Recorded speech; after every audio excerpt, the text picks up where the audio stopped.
大家好，我是小鹅。前几天去饭店里面吃饭，意外发现了一款超级好吃的萝卜条，就是那种一口咬下去让你特别惊艳的感觉。回家研究了 N 次，终于做出来了，8、9不离10。今天特意分享给大家一下。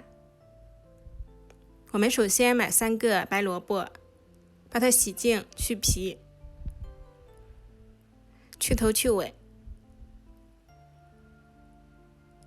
再切成3段，每一段的长度大概像手指那么长，立起来，横几刀竖几刀，把它给切成条。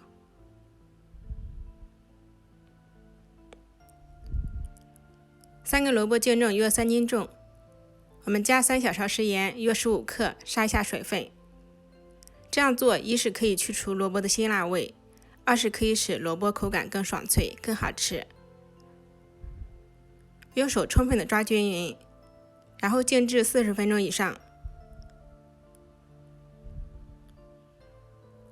萝卜出水变软就可以了。倒掉盐水，加清水浸泡15分钟，然后再多淘洗几遍，尽可能的去掉盐味和辛辣味。如果想去的更彻底，就在水龙头下面冲上1上午或者说1夜更好，这样的话就可以像饭店里面一样好吃。滤干水分，加200克白糖，这个甜度刚刚好，比买的还要淡一点点。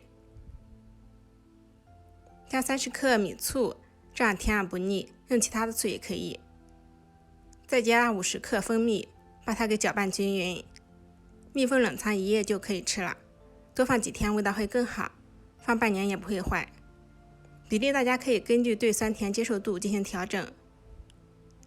这是1夜之后的状态，真的特别的好吃。3斤萝卜我一会儿就当零食吃光了，其实也是一种菜，网上都查不到的做法，强烈推荐给您，特别的好吃，赶紧试试吧。我是小鹅，美食视频天天更新，下期节目再见。